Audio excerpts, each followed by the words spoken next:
Hello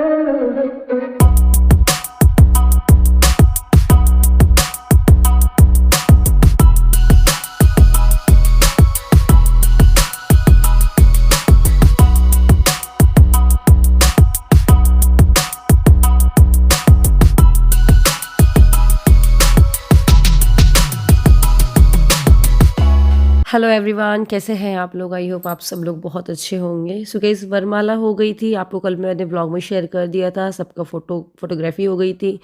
then उसके बाद बस रात का वो जो होता है ना सज्जन कोट, मतलब कि सबका बैठ के डिनर होता है, तो वो हम सब लोग करने के लिए गए थे। बट मेरा फ़ोन ना डिस्चार्ज हो गया था, बहुत ठंड भी थी पता है, तो वो उसमें ही टाइम लग गया था। और क्या हुआ था कि सौरभ आ गए थे शादी में, तो मैं दोनों बच्चों को सुला करके गई थी सज्जन कोट के लिए। फिर मैं उसके बाद मैं और भाभी जल्दी से तैयार होकर के आ गए थे मंडप में। और मंडप में ऐसा हुआ, मुझसे ना बैठा ही नहीं जा रहा था। मैं जैसे ही बैठी ना मंडप में, मुझे भयंकर नींद आ रही थी। तो ये जो गद्दे रखे हुए दिख रहे हैं ना आपको, तो यहाँ पर मैं सो गई थी। फिर उसके बाद ये बस सुबह उठी हूँ, मतलब 5-6 बजे करीब। फिर यहाँ पर कुंवर कलेवा करके एक रस्म होती है, वो हुई। तो उसके लिए सब लोग बैठे हुए हैं वहाँ पर, इनको खिलाया जाएगा कलेवा करके। और फिर ये जूता चोरी में सालियों को पैसे दिए जा रहे हैं। सालियाँ जूते पहना रही हैं अपने जीजा जी को, और बस बढ़िया खुश हो गई हैं सालियाँ। ये रहा बढ़िया से। और बस इसके बाद होगी विदाई।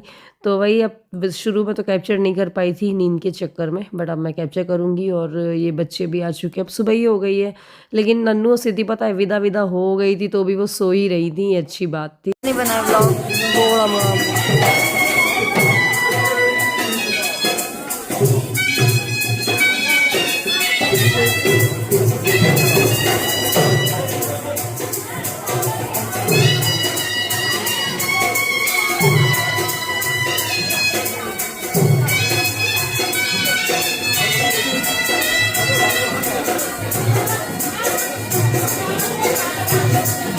गेस पता है, मुझसे ना विदाई दाई के व्लॉग ना बनाए नहीं जाते हैं, सही बताऊँ। मुझे लगता है कोई ये ना सोचे कि मतलब हम इमोशनल हैं और इनको वीडियो की सूझ रही है, मतलब पता नहीं, मुझे ऐसा मन में आता है।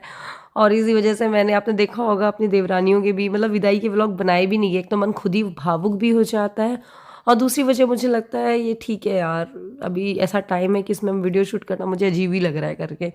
तो मैं बहुत कम रेयर ही शूट करती हूँ। तो किरण की शादी हुई हो, स्मोली की शादी, दोनों की विदाई के बहुत ही कम व्लॉग्स हुए हैं, ऐसे जैसे आज के हैं वैसे ही। बस यहाँ पर हम बाहर खड़े हुए थे, मैंने बोला चलो यार फ़ोटो वोटो ले लेते हैं अपन की। अभी सीनियर ऑफिस से तो बढ़िया नहा वहा करके आ गए हैं। और बुआ, मैं और भाभी आ गए थे रात में ही, तो बिना ही नहाए, बाद में नहाते रहेंगे। सो अभी हम विदा करा करके भाभी को रूम पे ले जाएंगे।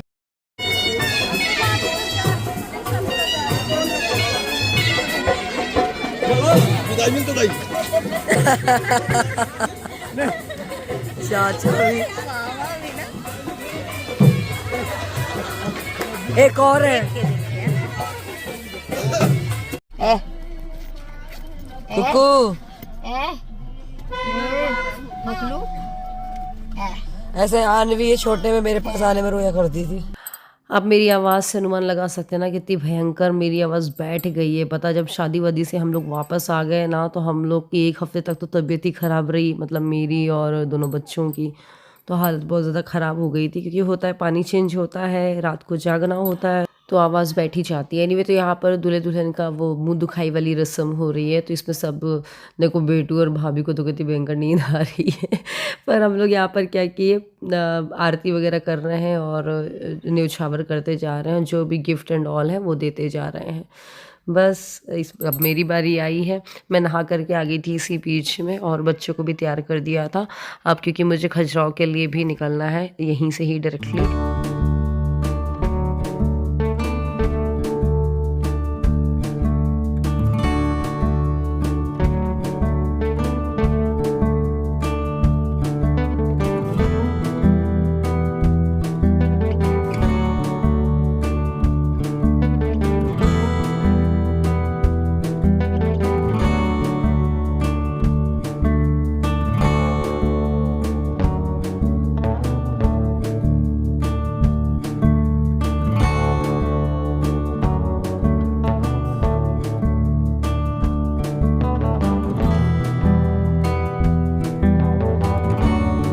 सो बहू के आने के बाद की रस्में मुझे जो मेरे ससुराल में होती है ऑलमोस्ट सेम सी ही लगी जो यहाँ होती हैं, क्योंकि इसके पहले ना भैया की शादी हुई थी, तो भैया की शादी के टाइम मतलब हो गया यार, इतना टाइम हो गया कि याद ही नहीं है कुछ भी रस्मों का। और इस बार भी ना थोड़ा सा कम देख पाए हम रस्में, लेकिन ये जो रस्में थी सेम सी थी जो हमारे बुंदेलखंड में होती हैं। और हाँ, जो रात के फेरों की रस्में थी वो ज़रूर अलग होती हैं काफ़ी कुछ, बट ये तो सेम थी। बस इस यही होता है कि यहाँ पर आकर के छिटकी वगैरह मतलब चावल वगैरह छिटका जाता है भगवान जो भी है मेहर के ऊपर, फिर उसके बाद एक दूसरे को मिठाई विठाई खिलाते हैं। फिर उसके बाद वो ग्लास वाला आपने देखा था ना, वो वाला किया जाता है कि नहीं, कि वो बहू भरती है ग्लास को चावलों से और लड़का जो है वो गिराता जाता है। तो बस ये सब बेसिक सी रस्में जो होती हैं।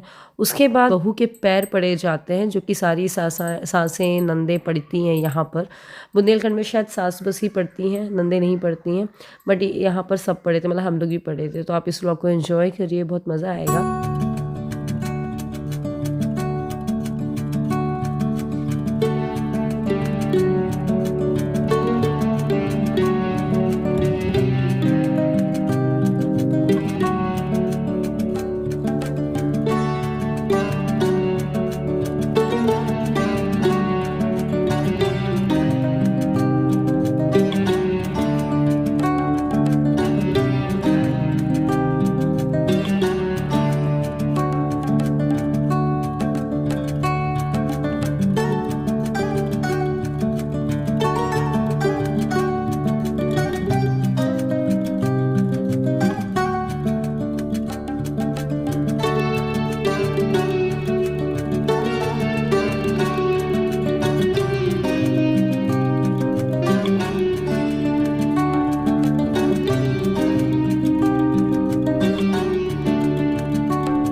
गाइस बस इसके बाद मैं सबसे मिली और बस विदा का टाइम आ गया है मेरे। अजीब सा लग रहा था, मन तो लगता नहीं है यार जब भी जाओ। फिर इसके बाद रास्ते में ना ये बच्चों के लिए डॉल हाउस लेना बहुत ज़्यादा ज़रूरी था, क्योंकि ना ये 1 हफ्ते से रट लगाए हुए थे, 1 हफ्ते क्या 1 महीने से, पापा डॉल हाउस चाहिए, डॉल हाउस चाहिए, डॉल हाउस चाहिए। हमने ऑनलाइन ऑर्डर भी किया था, बट पता नहीं वो किसी वजह से आ नहीं पाया था फर्स्ट क्राई से। तो फिर हम लोग ने बोला चलो यार ऑफलाइन ही ले लेते हैं। तो ये जो पिंक वाला आपको दिख रहा है, फिर हमने ये लिया और छुटकी के लिए डॉल सेट लिया, तो बच्चे बड़े खुश हो गए थे। चलिए इसी के साथ ब्लॉग को ख़त्म करते हैं। ब्लॉग पसंद आए तो लाइक करिएगा। Bye bye.